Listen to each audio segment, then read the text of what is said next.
La vie jolie, la dame est chaud à moi. Oublie la bien maintenant, je veux sirop.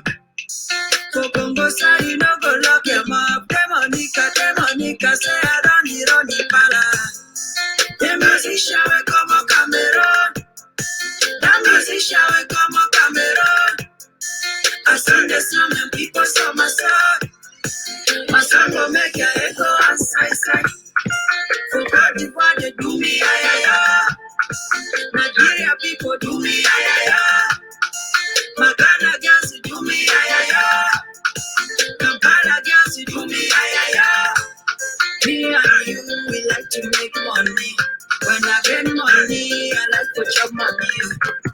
Me and you, we like to make money. When I get money, I like to chop money. I kill the beats when I control the surface. Sola so titi la sola fa so. I be maniaca boy for grow and suffer. Because I not get my way there for up. Ma vie va changer mon Dieu. Ah oh, je marche vers mon succès. Ma vie va changer mon Dieu. Ah oh, je marche vers mon succès. Oh, yeah. Les musiciens comme au Cameroun. Les musiciens comme au Cameroun. I sing the song and people saw my song.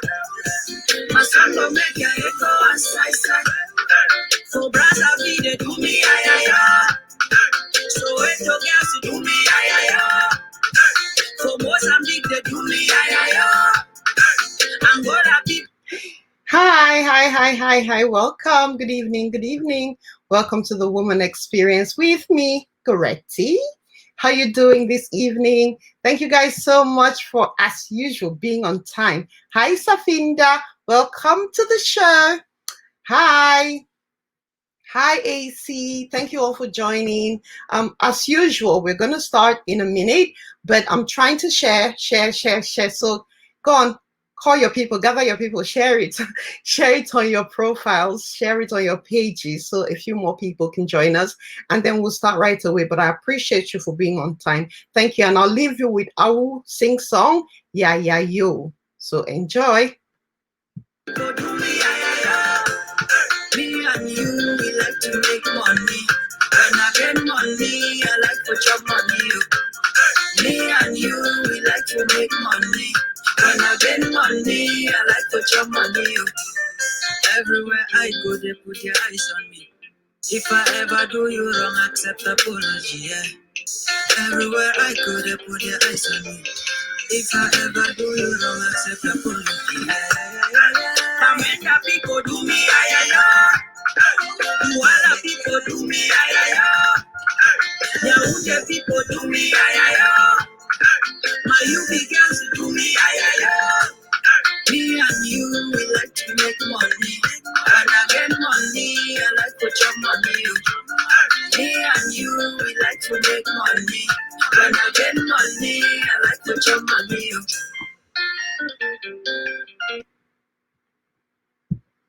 Hi guys, good evening. That was our sing song with his one of my favorites of his, Yeah Yo. So thank you guys so much. Welcome, Lord's Favor. Welcome, Elegant Favor. I love this. Salo, welcome to the show. Claude, Eva, Fidelia and Dango is here as promised. We appreciate you. I'm sure you're saying that to Ralph. Ralph is backstage and he's ready. Godis, the star of Saving Bango. What an honor. Welcome to the show. Thank you for coming to support your fellow filmmaker. Irene, welcome to the show. Thank you very much. So we're going to just kick off straight away. Welcome to the Woman Experience. And for a lot of you who are here for the first time, what we do on the Woman Experience every Wednesday and Fridays at 8 p.m. UK time, which is currently the same time in Cameroon because we're in our British summertime. What we do here is just have conversations around issues that affect the woman primarily, but just affect us generally. And what we do is we're building a community where we're creating a judgment-free zone where we can have fascinating conversations, learning conversations, and all the aim of this is so that we all learn through each other's experience. So on our show, our guests are the second guest. So I'm the host, and I've got my main guest of the evening, and you who is joining us via your phone, your laptop, or whatever, you are our guest as well. So make your voice heard.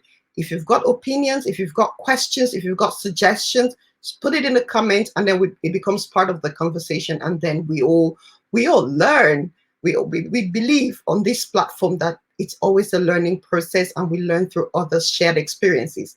And so tonight, for those who know me or those who do not know me, my love is in filmmaking. That's who I consider myself to be, a filmmaker. My passion for it is boundless, and I'm always so excited when I have a fellow filmmaker, because we begin to speak the language that excites me. And so I'm so happy that Ralph is here tonight. Hello, Hillary. Thank you for joining. I'm so happy that Ralph is here tonight, and he's joining us from Douala. But so far in our test, he has the best internet. So I hope that the internet behaves itself and stays as wonderful as it's been so far. So Ralph, I'm bringing you to the stream now. Hi, Ralph. Hi. You have to speak. So don't worry, don't be shy. You see, they can see you, but you can't see them, right? So you should just feel like you should feel like you and Dorothy are just having a chat, you know? That's how we should feel like. I'm so glad. I'm so honored that you're here tonight, Ralph. So you want to say hello to your guests? They are here. Auntie Anu, thank you very much for having me. It's a pleasure and honor. And I want to thank everyone who is watching right now. It's time to spill the beans and to share knowledge. Thank you very much, guys. I love that. It's time to spill the beans and share knowledge, because again, this is a knowledge sharing platform. We often don't claim to be experts in a lot, but we believe that sometimes experience is the best teacher or the better teacher, right? Definitely. Great. So the whole film industry is here, Ralph.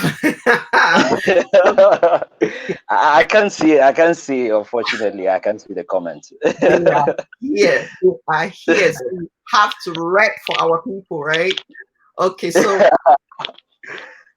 let's get on with it. But by the way, your social media name is Father Obi.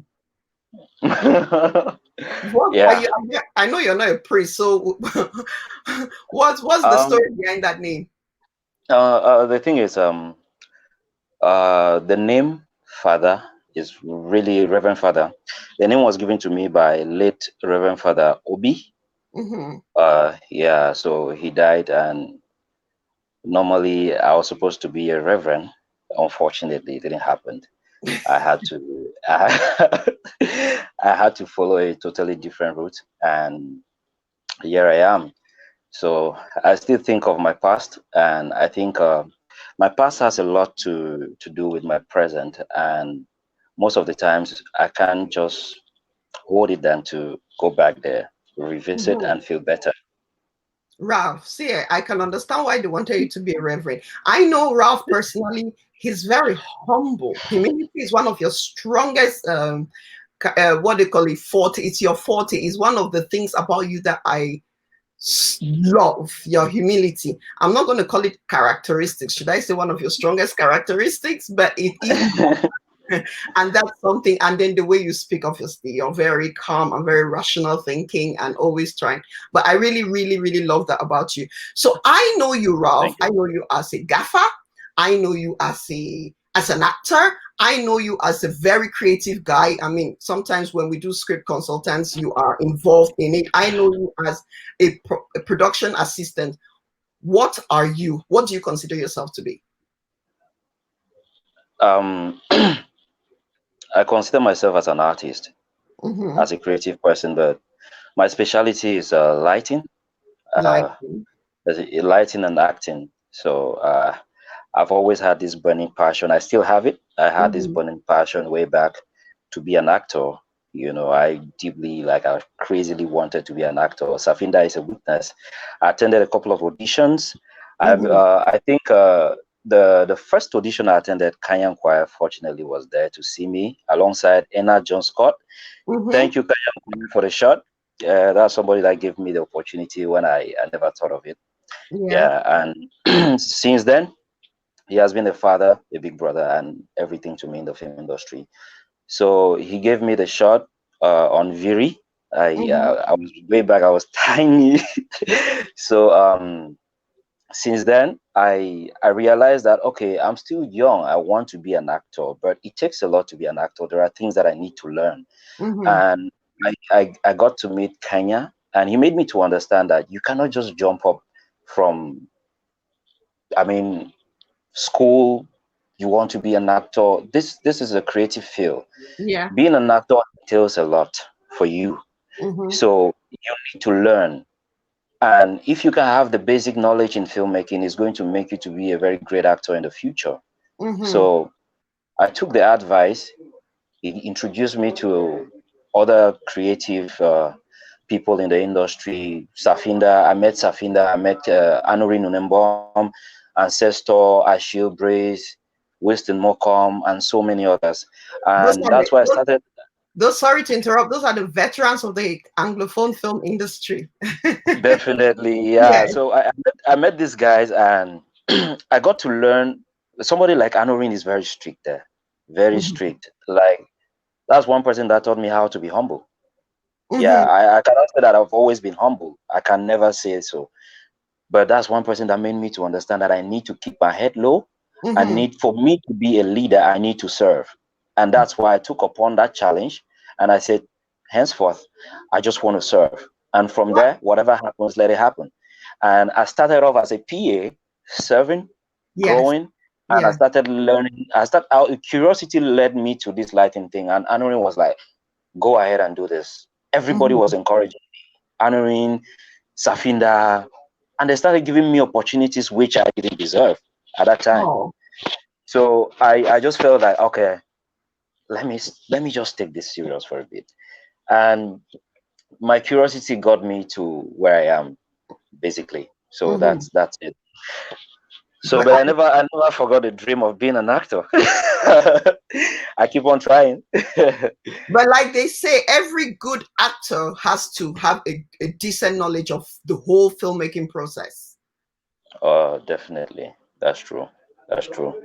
Yeah, every actor needs to understand the basics of filmmaking, and that is something that I always say time and again. Mm-hmm. Yeah, it's true. Because a lot of young people come into the industry and they are like, I want to be an actor, I need an opportunity. I want to be an actor, I need an opportunity. And you're like, okay, great. Here's a script. You know, just random question. Can you break down the script? They have nothing. Okay, how does lighting work? Like, just ask them any technical issue around the filmmaking process, and they are clueless. All they know in their mind is that they want to be an actor. So I think that I really admire how you started. You know, you started, you learned, you start basically you started from the basics, and this is you today. You're everywhere. You're on every major film set in Cameroon. That is so true. I saw you in Saving Bango, didn't I? And for those who have seen Saving Bango, that's the most recent film that I saw. And Yeah. Ralph is a silly boy who outed Bango. For those who have not seen it, I'm not going to give too much, but that's Ralph right there next to and he was the one who outed Bango. But so, how do you think that learning all of this has affected or impacted on your acting skills? I think behavior is something that you learn. Mm-hmm, You look at the way people behave, you mm-hmm, study. Just like before an actor embarks on the journey of interpreting a particular character, you need to do your research.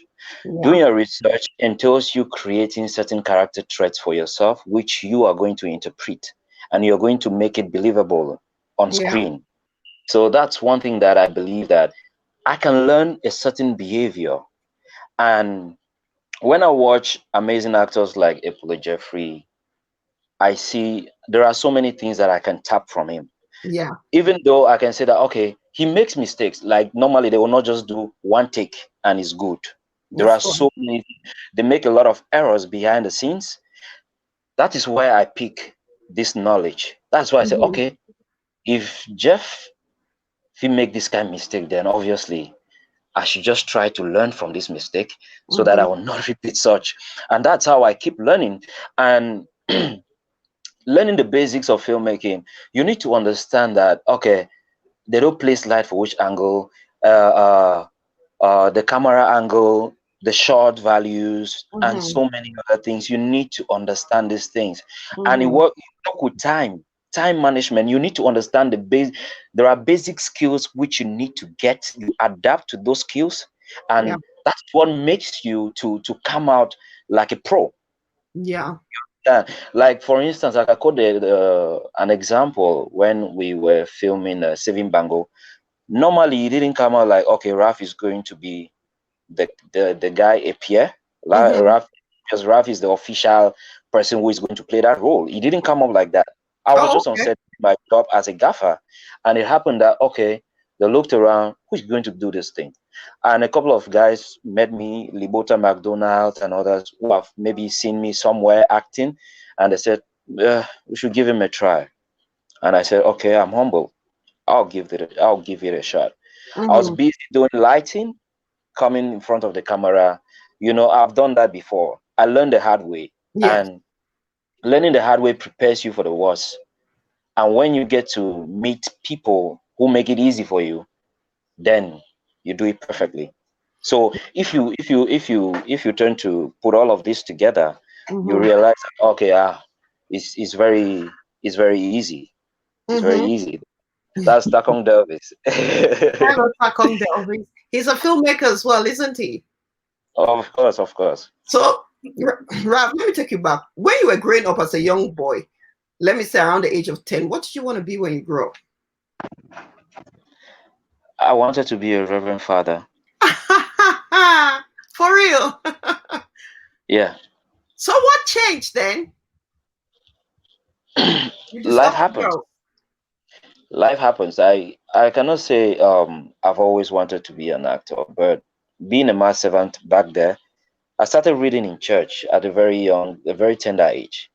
Mm-hmm. And I can say that I was somehow bold, acted in drama, church drama. And when I got to the university, I've I always love entertainment. That's one Mm-hmm. thing. Maybe I took it from my mother. Yeah. And it's just curiosity that brought me here. And I fell in love with this thing called filmmaking. And here So, I am stuck in it. So so, that's what I wanted to be. so after university, like, is it that there was no job and then you said, like, you try this, or how did you No, start? I started. Yeah, because a No, lot, see, Rob, I let's have an honest conversation. A lot of young people who come to be actors is because they have nothing better doing, and they don't realize that it is actually a skilled profession. They just think that, oh, if she can do it, maybe you should just go and stand in front of the camera and they say action, I just talk. So a lot of people don't understand that it actually takes a lot of skill to be an actor. You understand? They don't think of it in terms of the value and the growth. They just think, I bet ma go try my hand for day. It must be easy. yeah. A lot of young people get into the industry for the wrong reasons. Mm-hmm. And for me, I cannot say I was really sure at that time. I made that decision that I wanted to be a filmmaker or an actor in the first place. I never. It took me years for me to make that decision, and it's still difficult till now. You know, it's not Mm-hmm. easy. It's not easy, yeah. But we keep pushing. The thing is that me way back in the university, I attended a couple of auditions. I think out of excitement and curiosity. Okay. I just I just loved it. I wanted to act maybe for the wrong reasons. Mm-hmm. Yeah, so when I got into it and I met people who changed my mind and they made me to believe that you're doing this because you're excited. Kill the excitement. Try to look at the bigger picture, and Yeah. you're going to figure out that this thing is bigger than you see. It's Yeah. way bigger than we all see, and it keeps happening. I think we when a lot of young people want to get into the industry, they need orientation. They Yeah. need to be oriented on what to do, Yes. because a lot of them have this burning desire. They have that passion to learn. They want to become great, but they are being misled somehow. I cannot say, but maybe due to excitement or something. I This is believe why that. it's so important to have a mentor in anything. I'm talking to a lot of the young people who are watching because I see a lot of new people. And hello, good evening for those who are just joining us. This is the Woman Experience with Goretti. But we have a guy we're talking to today, and we're really excited about that. I'm talking to Ralph. Ralph is joining us from Douala in Cameroon. He is a gaffer. He is an actor. He doubles as he plays so many very, very important roles in the film industry, in the Cameroon film industry, because you are one of the lucky few who has been able to straddle both the Anglophone film industry and the Francophone film industry. And you're slowly and very consistently building on that. And I really, really admire that. Hello, Francoise from Luxembourg. Thank you, Francoise, for joining us. Efwa Jeb. Jeb is saying, Uncle Delvis, I see you. Brigitte, Misha L. Courage, my boy father. You know all those people, right? Cheryl, Bango Ndolo. Oh yeah, he verbally brought Bango to so welcome you guys. Thank you guys for joining. Quinta, Dr. Sylvia, welcome. Joyce, thank you guys for joining us. So we are talking. Our conversation today is not only centered around the Cameroon film industry. We're going to tackle that because Ralph is from the Cameroon film industry. However, we're going to go a bit deeper into the current or the recent tragic events that have happened in Cameroon. And we want to really touch on the pulse on how Cameroonians are actively reacting to that. So you can come for the film conversation. If it's not, you can stay for the rest of the conversation we'll have throughout the night. So thank you so much for joining the Woman Experience. So Ralph, sorry to interrupt you. Like I was saying, you're one of the few who has been able to straddle both the Anglophone and the Francophone film industry. And that takes a certain kind of personality, because it is not an easy industry. We all know the issues, within our industry. And, to be able to cross over is not an easy feat. And I truly applaud you for that. But I was reiterating the benefits of having a mentor. If you're a young person and you want to get into the film industry, film is a business. Bear that in mind as you prep. Film is a business, and it will benefit you greatly if you find a mentor. Like you, in everything you've been saying, you were surrounded by amazing guys who literally took you under their wings. You called Anurin, you called Kanya, you have called so many names, right? Yes, definitely. It is so important. So what has your experience all these years? I mean, I met you 5 years ago when we shot the film Woman, and on that set you were the PA, and now you've graduated to obviously you're a proper gaffer now. And for people who don't know, the gaffer on a film set is the lighting technician, and you are Mr. Light, right? Your experience in this film industry, I just want words of wisdom to young people who are watching. What has it taught you so far, and what do you think the future looks like for the film industry? The first thing I had to say is that it's very important. Talent, everybody can be talented, but it takes skill to get you there. That's the first. Humility for me is one of the most important things, and hard work. Yes. Hard work. You have to make sure that you sacrifice. I remember way back, I think on Samba TV series, I had a lot of challenges because I was still learning.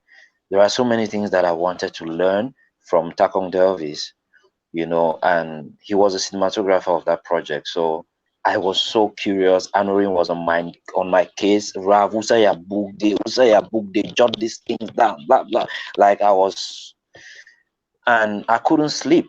Sleep late in the night and wake up early in the morning, and we have to shoot. Sometimes we get up and we don't even shoot a scene, but we are still up thinking on what next to do. So it takes skill. And for you to get that skill, you need to be so humble so that you meet people.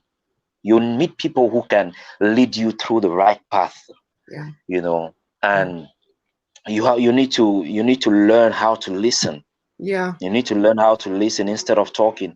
90% of people who know me when I'm working on a project, I don't talk. Yeah. I love to listen to people. I love to concentrate because that's what makes me to absorb the pressure that comes from me. Because everybody has the responsibility, and you have something to contribute on every project. So I always turn to make sure that I keep my calm. I listen to people, listen to suggestions, and even proposals. Anybody, even a PA, can help out in a certain situation. So we should be open-minded, be free-spirited to interact, to learn from anyone. So I think that's just the secret, and always learn to respect, because respect is reciprocal.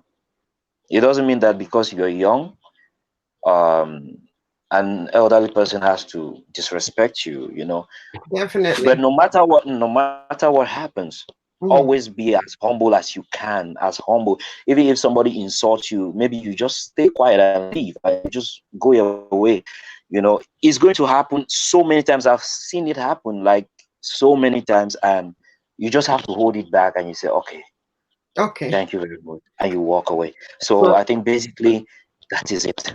Humility. You be ready to learn. There's a big Gaffer whom I watched their interview a few days ago, who was saying that his word of advice to aspiring Gaffers: if you want to get into the industry, as if your passion is lighting and you want to get into the industry, he said, just come in and exactly what you said, talk less but listen. Even if they ask you to sweep, as you're sweeping, listen to the conversation around you. Just have an open ear and listen, because by listening you learn so much and you hear so much and you can place your value. So Rav, you've spoken to us as word of advice, obviously, to young aspiring gaffers. What advice would you give to investors? I think the only thing I have to tell investors is that investors or producers, them who come with the money for us to do those films. Executive producers. Let me be specific to the producers. Money is difficult to find, and if we want to make more money, we should go in and focus on creating high production value for our projects, and it's going to take us right up. So when you say high production value, for the investor who has the money but does not understand it, what do you mean? High production value entails beginning from the kind of stories that we tell, the quality of the motion picture, what you see, the quality of the project, what you see. It's not any kind of project that can go on certain platforms. Like, for instance, you have the famous Netflix now. You need to do something amazing, something great, and you need to spend more so that. Ralph, give them that. When we're talking earlier, you talked about Lionheart. I liked how you explained Lionheart in terms of production value. So if you want to use that as okay, let me quote an example. Lionheart has a very simple story. We all can relate to it. We can relate to Lionheart, and you ask yourself, why Netflix actually take this thing? And there's another thing. Look at the lighting, look at the cinematography, look at the production design, look at the houses that they used to. Like, that's what gives production value. The wardrobe. I'm just trying to say this because production design is one huge department, and you have sub departments under production design. Cinematography, the same thing, and there are so many departments which were 100% on point. And each time you see a frame, when you look at a frame, it tells the story. Yeah. Maybe you can just see it and you enjoy the colors, but every color that you see, when you see that frame, the composition, everything is there to tell you the story. And this is where these guys focus more. They pour in the money on production design, they pour in the money on cinematography, the equipment that they use, the gears. Here in Cameroon, I can bet you, it's very difficult for us to have these. Even lighting fixtures are very difficult to find. They are very difficult, and even if they are available, it's difficult for a producer to remove $1 million to pay for equipment for a film project. I don't want to compare with other countries, but I'm simply saying that if we can focus on being professionals, get the right people who can do this job, get even the basic equipment, I think we are creative enough to do something amazing. Let's focus on getting the right people, getting the right equipment, and we will go somewhere, if not at the top. So in other words, let's stop doing man no man. Let me use my uncle's, auntie's daughter, son, or brother. Let's go for talent and skill. I think that we should go for talent. I mean, real talent. Let me say skill. Let's go for skill. When it comes to technicalities, let's go for skill. Yes, let's go for skill. I think we have very skillful technicians in the film industry, which we really need to take them serious. Yes. And there is another thing that I need to point out. It's always good for producers also to try to be humble, to make technicians to understand their worries. Because if you, for instance, if you approach a technician and you say, and you start talking big, he will understand that, okay, you are headed for Netflix. You are headed for Netflix. And the kind of budget and the kind of equipment that he'll be asking for, it will be different. And when they give you the budget, you start complaining. It's because you have been talking big. Focus on the objective. Let it be open-minded, and don't feel like you can intimidate people. People are learned. We know what you're doing. I think there are many skillful people, and we should also try to respect one another. Let love lead. Let love lead. Millicent says talent and skill. Gorete Ekchube, you know I'm here. You are there, Millicent. I see you. Thank you for joining. Sha says, I beg all those people where them be the same way today for Lionheart. Make una come here. Una come here. The difference between Lionheart and maybe another film that they make it to Netflix. So I beg those of you who are non-filmmakers who are in the audience, let's hear all those criticisms, those questions that you always have for our film industry. Ask us those questions now, because there are quite a lot of filmmakers who are watching this right now, and I'm sure that they are willing to answer those questions. So why can we not watch your films? Those stories are here all the time. Why can we not watch? Where can we watch your films? Why are your films not available? All those questions. I beg, una come. Let's ask those questions. I think so many of us are watching. It's a good opportunity to ask those questions so we can try and respond to them. So please go ahead, ask those questions. Ralph, so this first session has been very informational because obviously you've been telling the world about the Cameroon film industry and stuff. Let's now go back to young people like yourself, in Cameroon who are hustling.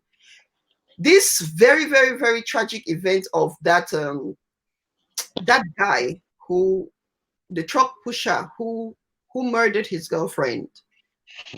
Yes. In Cameroon recently. I asked you a few days ago, and because your responses kept me awake for days. But I really wanted to bring it here. What are young people saying about it? What are young people saying about it? Where are you going? No, I'm here. I just wanted to change my position. I'm here now. You shouldn't change your position in the middle of the show. It's very distracting. Sorry. Okay. Oh, wait, hold on. Before we even move to that, Millicent says, why are there so many sub filmmakers, small industry? Why not join hands and work together? Millicent, what do you mean by that? Do you understand what she's trying to say? I think I understand her. The point that she's trying to make is there's just one industry, and when she's talking about small, whatever, I think she's referring to these production houses, as they call it, or production Oh. companies. Mm-hmm. Yeah, I think so. I think that this production houses, they came as a result of maybe they feel, some of them feel they are not being given the fair chance or the opportunity in the film industry for them to showcase their talent, as they usually call it. So I think that's the reason. Okay. Yeah. And also, Millicent, it's like any business. And look at the film industry is only, I think we get a lot of attention because it's our products are visual and it's something that you see on the screen, and then it's stories that we tell and you interact with. And so that brings it, especially because you oftentimes watch it on your phone or in your living room. And so that brings it really close to you and you kind of feel some emotional attachment to it. But like any other industry, it's just a business. And if you think that you want to build a company and start your business, that's what you do.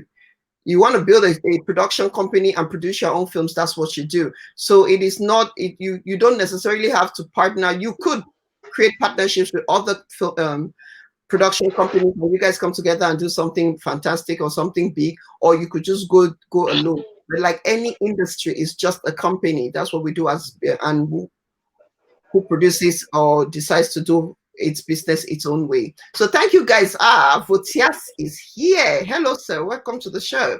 Mr. Ernest, Echope, Blanche, Felix, Rosaline, thank you guys so much for joining us. We are with Ralph. Ralph is a filmmaker from Cameroon. He prefers to be known as an all-round artist.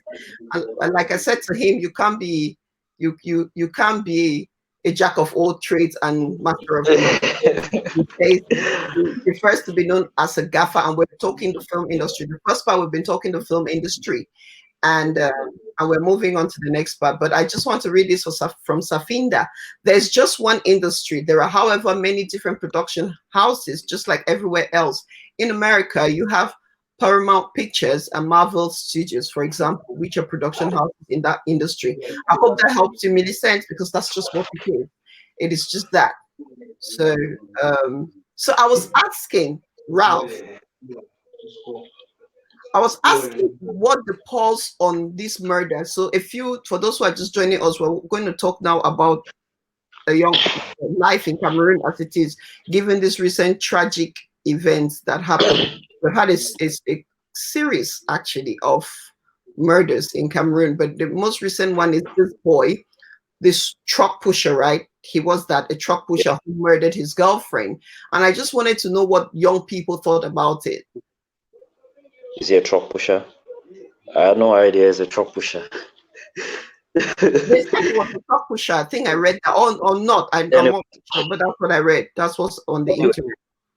Anyways, the only thing that I have to say here is, you know, I put the blame on the environment. That is the first place that I blame.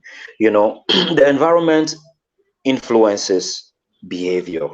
Mm-hmm. And you cannot wake up one morning and you kill someone, or you feel very okay killing somebody. Mm-hmm. It's wrong. Yeah. It's totally wrong. You know, behavior is like an information, and when you start coding that information, it stays there, it gives you ideas.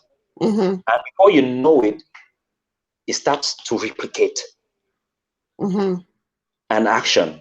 So you turn to master behavior when it's being repeated time and again. I always go back to when all this crisis thing started. The killings and all, everybody was panicking. You know, everybody was afraid, running helter-skelter. And at the end of the day, it happened that, okay, after a few years, we are back maybe to Boya or to Bamenda, even though it has not yet ended. But you realize that, okay, if they kill someone, I'm in Bonduma, for instance, and they kill someone in Moliko, I will not be afraid to go to Moliko and do whatever I wanted to do there and come back. That's to make you to understand that at first, you see it like, okay, it's something that can take your life, but you have adapted and you realize that, okay, this thing, I don't really care. Whatever happens, let it happen. Which means that you have already processed that information and you have kept it there and you're good to go. So it's a thing of conditioning. It's a thing of conditioning. And people, young people need to understand that this very act. Yeah. And Cameroon strikes again. Hello, guys. Oh my, so many of you have joined us. Welcome, Junior, and welcome. So we're talking to Rav, and the first part of our conversation, or that was more like an interview, wasn't it, guys? We've been talking about the film industry, and but we're going to move now because I spoke to Rav a few days ago about this murder that that happened in Cameroon. I'm sure a lot of us have heard about it. If you haven't heard about it, let me know in the comments so I'll break it down more. But this boy who killed his girlfriend, whom he claimed he had sponsored all these years, and then she went on to marry. She came to break up with him because she was engaged to someone else, and so he murdered her and then attempted suicide. But when I asked Ralph about it, Ralph said something that got me really concerned, and I think I'm going to ask you guys as well. He said a lot of the young people he's been around say she deserved it, that was the right thing to do. She deserved it. And that really, really, really, really got me worried, because we are beginning to normalize death. And we are really, truly beginning to normalize death. And that is a very scary thing. And with the ongoing fightings in our part of Cameroon, that even frightens me more, because the longer it goes, the more we begin to become blasé about death. And that prepares us for very, very, very, very, very, a very, very scary future. I think Ralph is back. But Ralph, hi, Ralph. Sorry, network wahala. Tell your friends they can't be distracted. It's a bit too distracted when they are talking to you because you're on an interview. Yeah, sure. Millicent, no, it's the conversation. It's Millicent is asking, is that a US incident or something else? No, it's the Boya one. No, a lot of it has been happening. Ralph, I was telling them that you told me that a lot of your friends said that his action was justified, and I wanted to find out. I wanted you to explain a bit more on why young people feel that way. I think a lot of young people, they are going through hard times, and from the slay thing that is going on now, everybody's slaying, everybody's making money. Some people struggle. A lot of girls now, maybe they are eating money from, let me put it, that scammers. Even if they eat their money, and those who are struggling to make it, and at the end of the day, you use the same way. That it's just so bizarre. People work hard to make this money, and there is no reason for you using another person, no matter what. There's no reason, and they feel very comfortable. And there is another thing that people need to understand. It depends the guy's relationship with the lady. A lot of people grow up not being that happy. Wait, Ralph, hold on a minute. Wait, are you justifying it the way people justified it, or is that how you feel?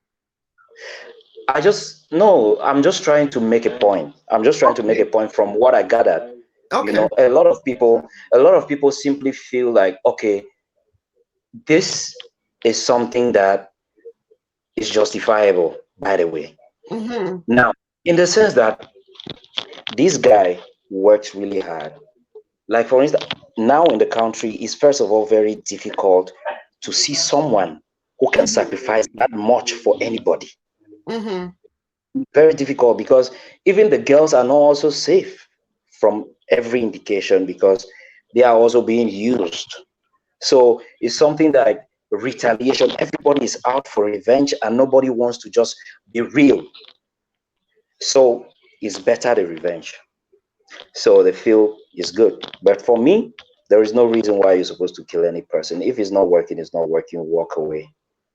And I believe that I wanted to say that for me, if most people, a lot of people didn't grow up being happy, and when they find happiness, it's difficult for them to let go, no matter what. So we should just try to be as careful as we can, you know, because it's not everybody that can easily just say, okay, I'll take it as it is. So Wait, Rob.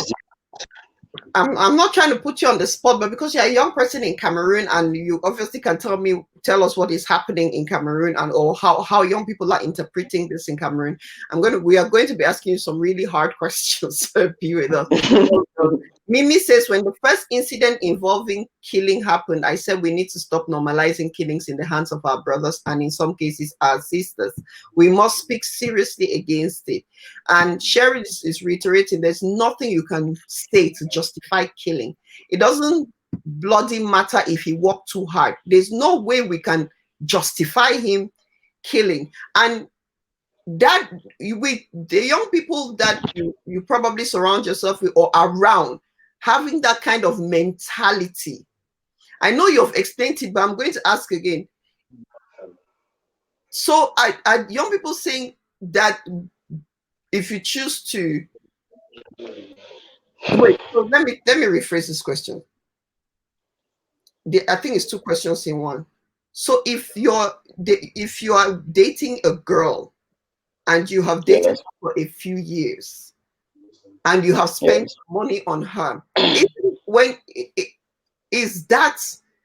does it justify you if she leaves you and moves on? Is that a reason? Does she have to be punished? Does she deserve to be punished? No, never. But why are they thinking like that? What do you think is making young people then think like that in Cameroon right now? Is it a poverty or what? Is it the Amber War or what is it? I think that, like I earlier said, the environment has a lot to do with all of these reactions. It's difficult. It's very difficult, I think, as it is. Everybody is struggling and they feel like, okay, doing wrong is right. I think that's just one of the things that I can really say. The environment, first of all, has poisoned a lot of young people. What exactly in the environment is creating this? What exactly that you see every day? Greed, selfishness, greed and crisis. I can say that the crisis also contributed to all of this. And not talking about only the crisis, parenting, poor parenting is also one of the causes. Poor parenting. Sometimes people just turn to do things not because they want to do it, but there is a lot of pressure that comes with it. It depends where you grow up. It depends where you grow up, how you were brought up, and these factors contribute a lot.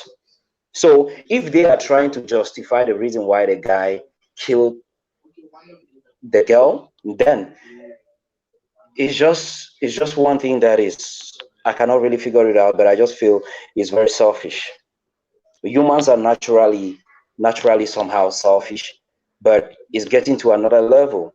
So, and I'm hearing what you're saying, because you're saying that you're citing poverty. You cited greed, right? You cited greed. You said poor parenting, and what else did you say? Poor parenting, peer pressure, and peer pressure. So, what do you think? And especially all those who are watching us from Cameroon, because I know there are quite a few of you.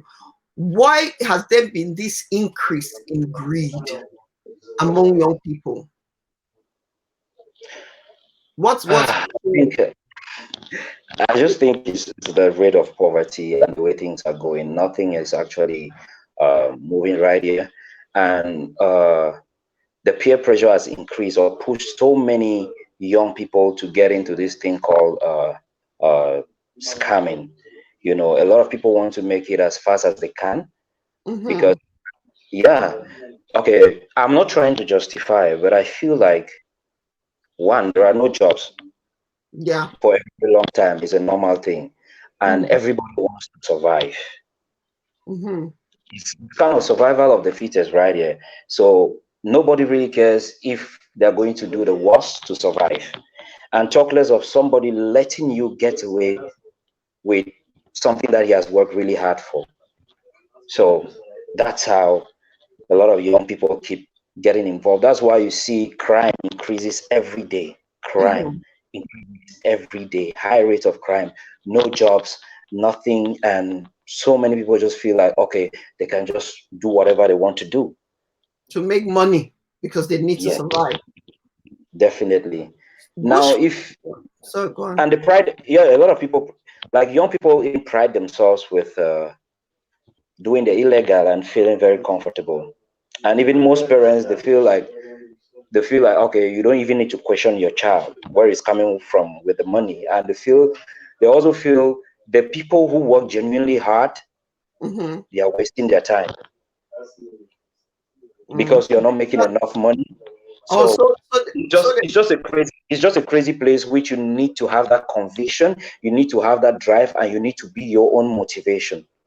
yeah, but you can have all those things. If what you're saying is what I'm hearing, you can have all those things, but like, how do you?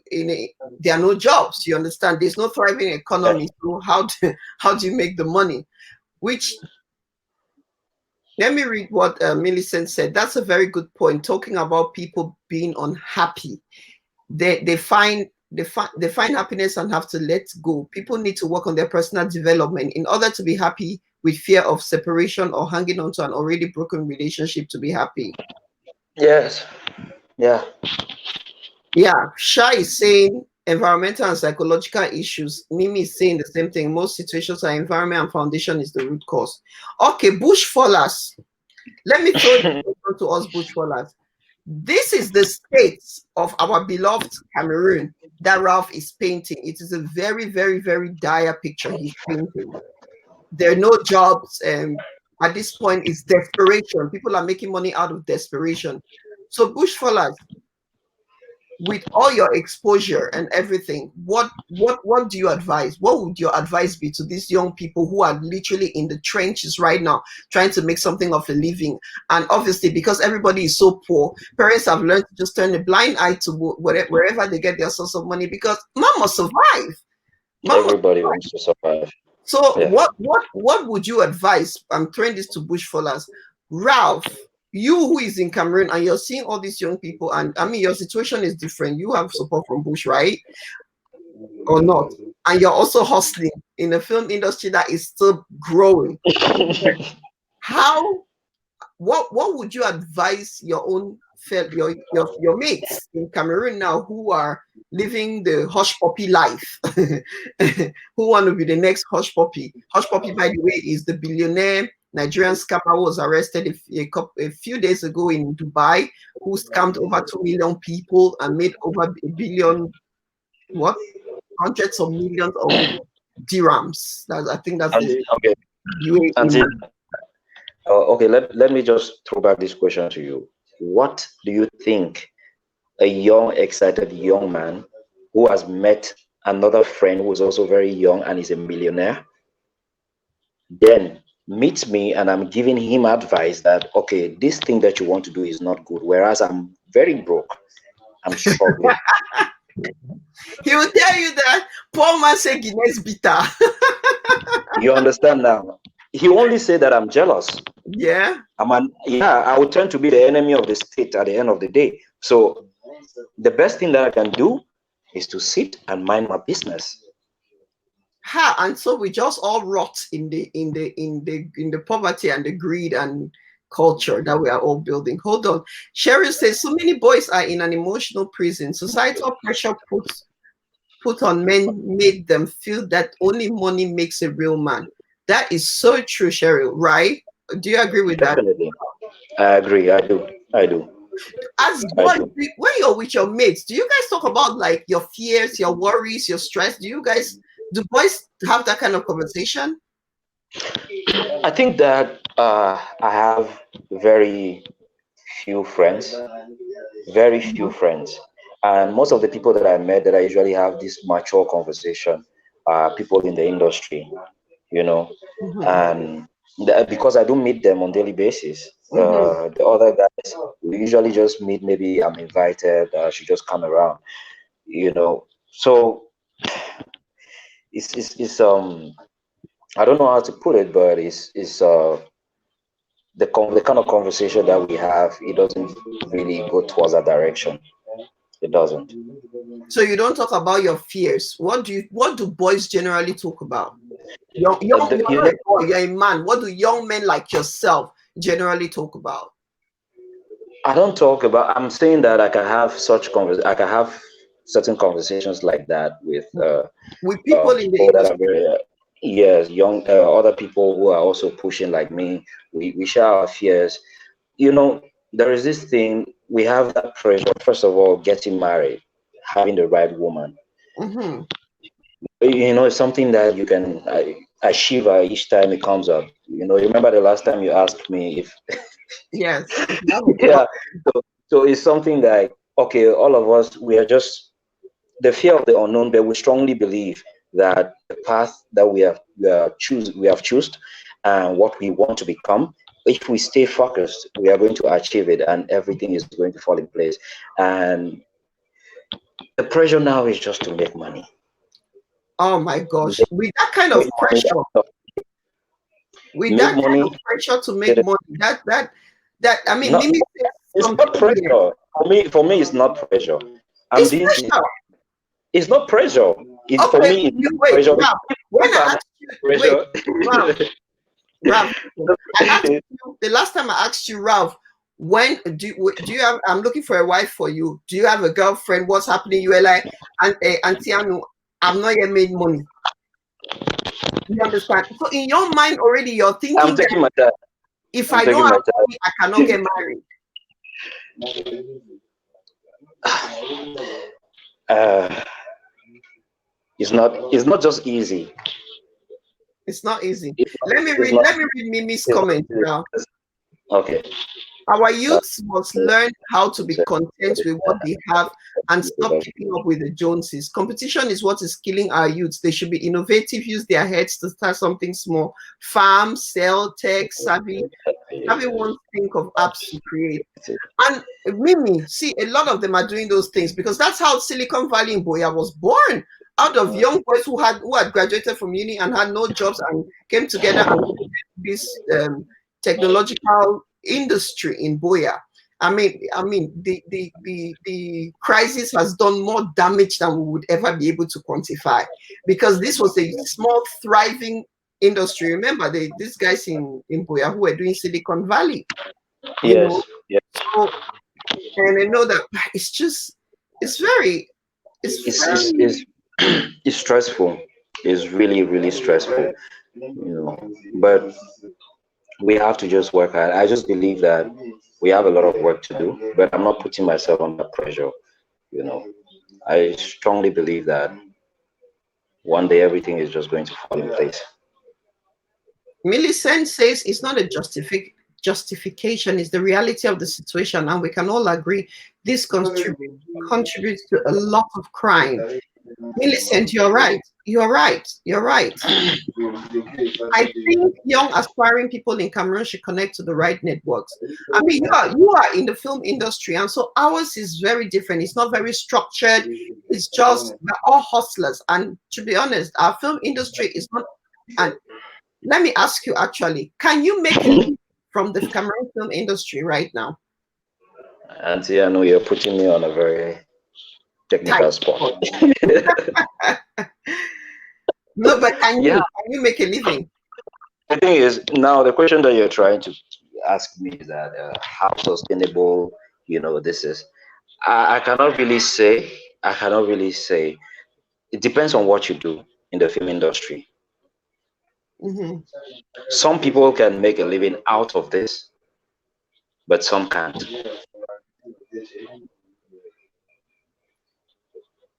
And that's where you're going to leave it. Yes, yes, that's what I can say.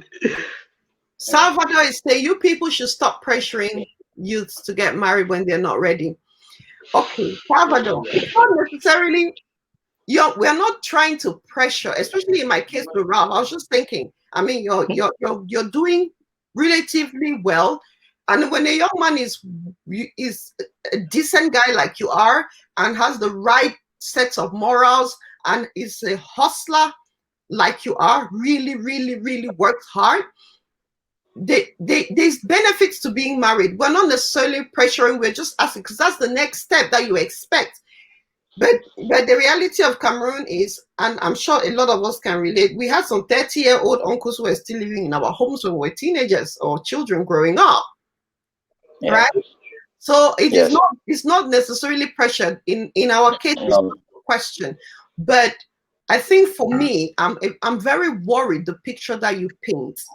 And I'm not asking you to speak for all Cameroonian young men like yourself, young adults like yourself, but I think that for us who are in bush and who are watching this, we should understand that the poverty is real for you guys, for young people in Cameroon.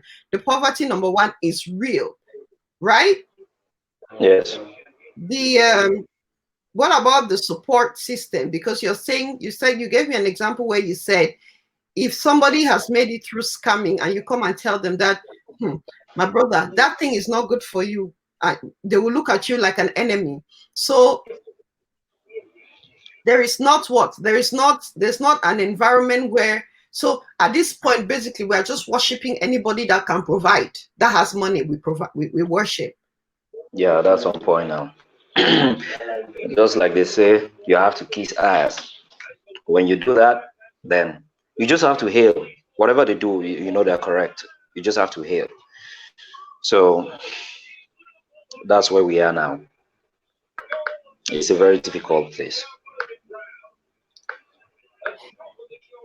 Mimi is agreeing with me. She says that there are advantages of marrying young. I got hitched before my 24th birthday. Best decision I ever made. Mimi, you're a girl, darling. You could have even gotten hitched at 21. It would have still been, great. But for young men like these who are still probably with their parents at the age of 30 in Cameroon, it's a real issue. I think it's a real issue. Sorry, I'm putting you on the spot. Sorry, I'm putting you on the spot, Ralph, but I'm just really trying it's okay. It's okay. That's reality. That's the level. That's reality. And I'm just praying that this is going to stop. But trust me, from the way I look at it, it's going to take a very long time for things to change. So why, Ralph, why do you say that? Why will it take such a long time? Because it's becoming a norm. I remember if I think of when I got to Boya, I think it's been 10 years when I got to Boya. I was in high school. From that time till now, the rate of crime and so many other things have increased. All negative. Like, it's difficult for you to see out of a group of 10 young people where you cannot find at least 3 scammers in it. Wow. And they are scamming us as well. They are not only scamming those people abroad, they are scamming everyone, scamming even their poor parents. Everybody is in danger. Tessie says you're right. I guess some can make a living depending on how far you have gone, your network, and the role you hold in the industry. It also hugely depends on the standard of living you pick. Of course. No, we should not. No faking. Just be real. If I was asking, must we get married? If we're asking, yes, we have to get married. Answer yourself. I can't answer you.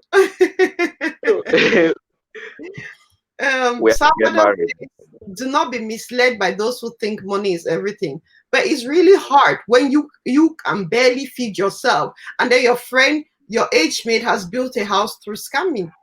I understand the pressure, like you said earlier, Ralph, the peer pressure is very hard. It's very hard. Oh gosh, Aisha says, I sincerely do not think that one should put the blame on poor parenting. If a child or an adult goes astray, there's nothing a parent can do about it. If that guy was a truck pusher, it means he was trying his best in a country where the situation is hopeless. That said, people go through mental health issues and have nowhere to turn to for support. In the UK, there's Samaritans ready to talk 24 hours. And that's the thing, Aisha, they are not in Cameroon.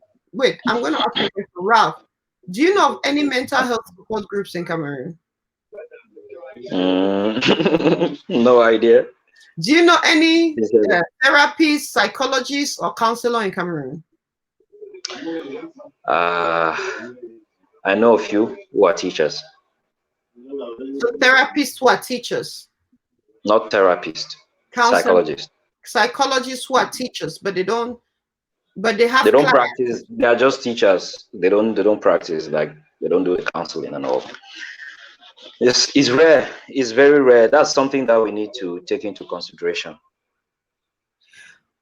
This is why I think this 4-part series that we're starting next week, Wednesday, on mental health in the Cameroon community is very, very important. Please, if you are watching this, please tune in next week on our show from Wednesday, July the 1st until July the 10th, Friday, for the 2 shows next week and the 2 shows the week after, July 1st, July 3rd, July 8th, and July 10th.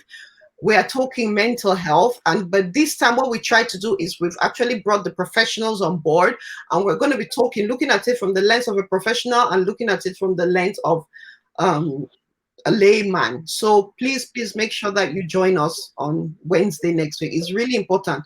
Your response is really, really consolidating the need for us to have an open discussion on mental health issues within our community. Thank you for reiterating. Yes. Ralph, if you don't know, we have a therapist in Douala. Okay. She's in Bonamusaji. Her name is Marie A. Abanga. You can find her on Facebook as Marie A. Abanga. Okay. And you should tell your friends. If you tell your friends about her. Everybody needs to. Everybody has to. Yeah, everybody has to. We need to do it. We need to do it. Efwa says, sorry, but our society has made money to be everything. Best pastor is defined by money. Best police is money. Just go to a wedding. All those who pop champagne are based on money, not family. That's true. It's such a really hopeless. Oh my gosh. Anyway, we can't give up hope. It's our home. We have to find a way to rebuild hope. But Ralph, I thank you for being so honest and so open with this. Shah says, Mo in Yaoundé takes care of that, and I guess it is the only hospital that handles mental issues. However, I do not know what happens there. I don't know either, but at least we know for those who are watching from Yaoundé, there's Hospital Jamo in Yaoundé. And Salvador again says, I think being in Cameroon as an artist or entertainment industry now is very difficult due to the atmosphere in Cameroon. That's true. That is very true. Safety, first of all. Secondly, especially with the crisis, safety has been an issue. I mean, you guys have been telling me. Yes.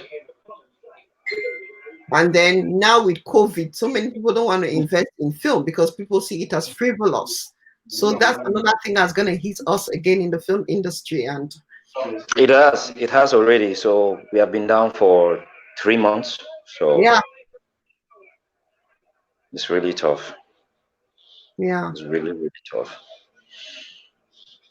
Mimi says, think big and positive. We must keep talking about this topic. And Tessie, I think she's responding to Aisha.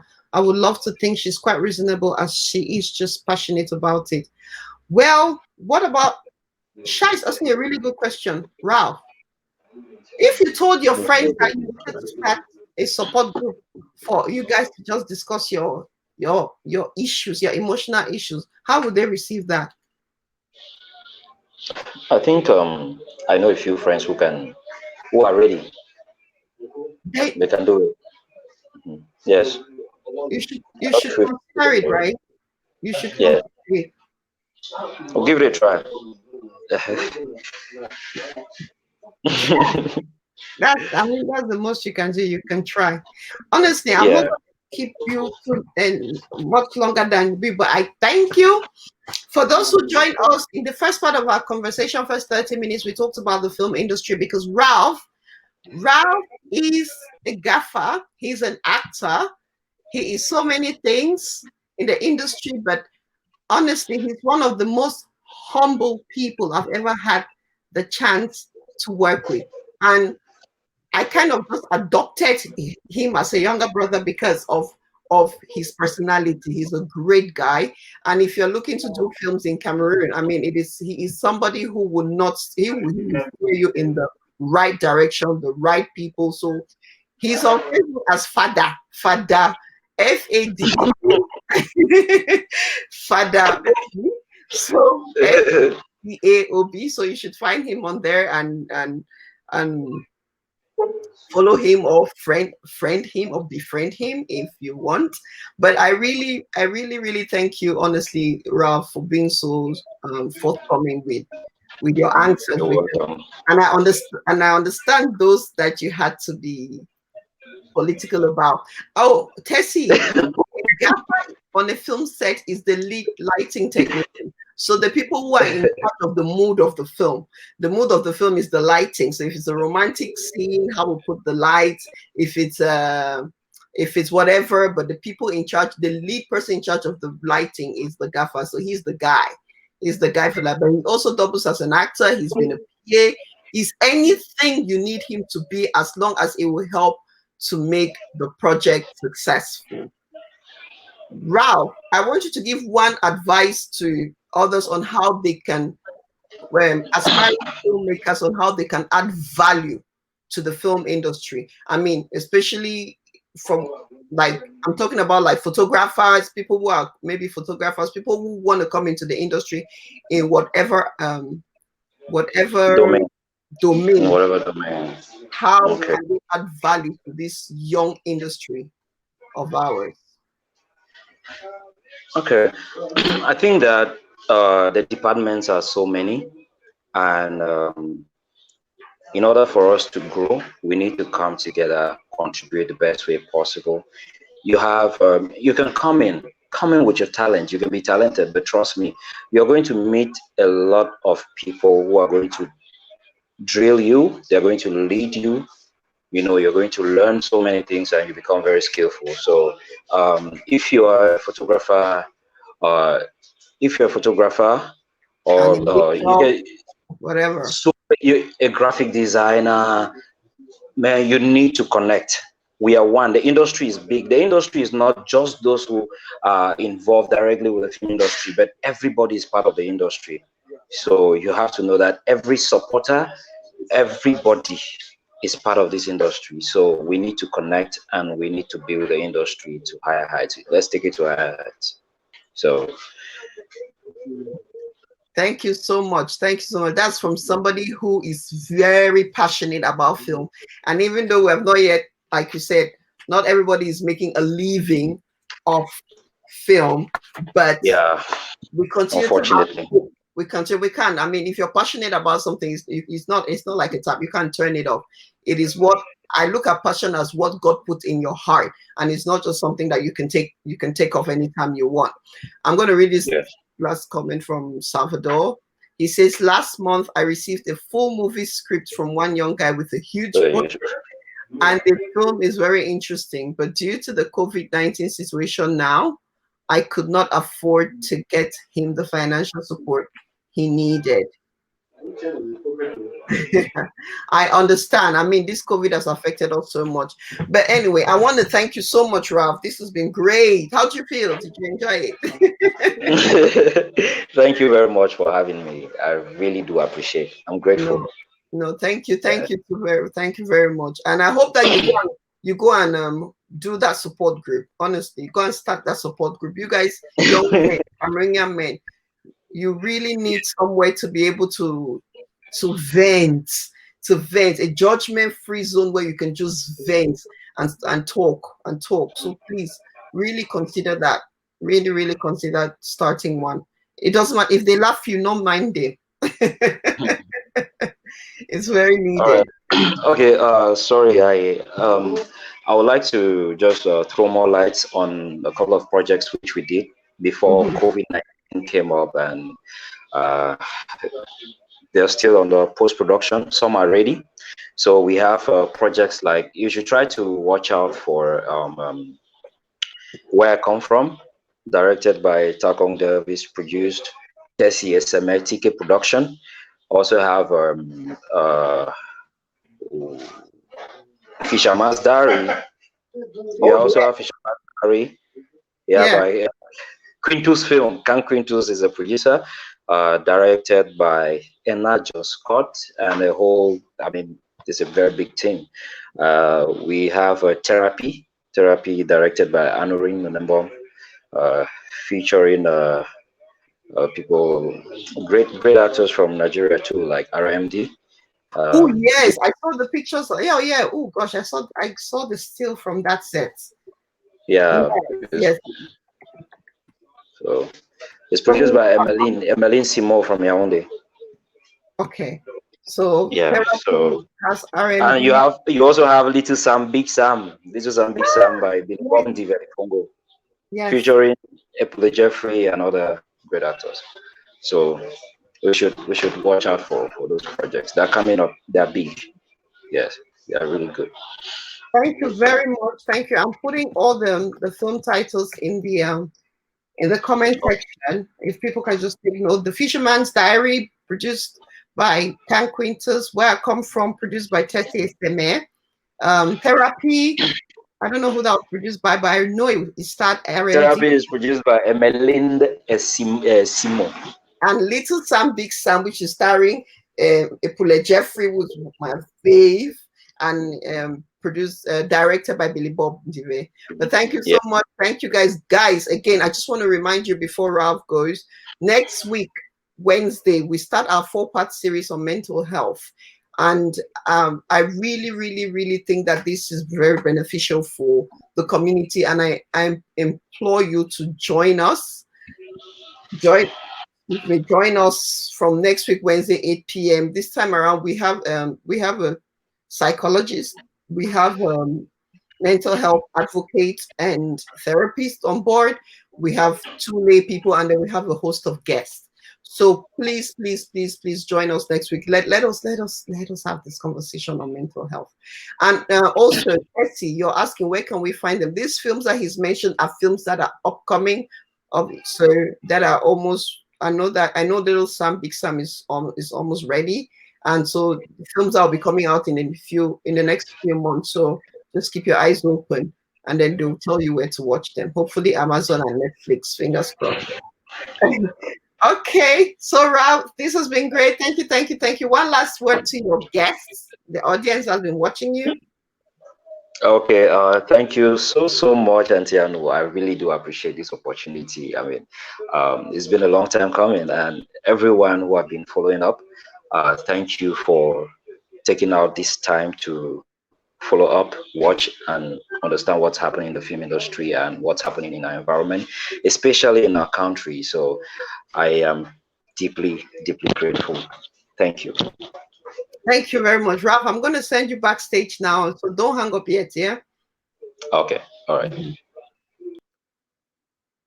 Thank you guys so much for watching. Oh, thank you, Salvador. I appreciate you. Thank you very much. I mean, I understand that when so Salvador and a lot of you who are new, this is the woman experience. And what we do here every Wednesday, we have conversations. We have conversations about a lot of things that affect the woman. And even when we have conversations like with men, we try and relate it to the woman's experience. But this was different because obviously I have a filmmaker, and I really wanted to understand the film industry as it is now. And I also wanted I take the pulse on how young people feel about all these murders that have been happening in Cameroon. Because we are mothers, especially a lot of the women that watch this. It's the woman's experience, but then we are very concerned because we are mothers, and these are our children or our brothers and sisters who are being murdered and who are killing themselves. And it's something that we have to continuously address and find solutions to. And I really, really, really hope that we will soon. So thank you so much for watching, for sticking to the end. A lot of you who did, I appreciate you.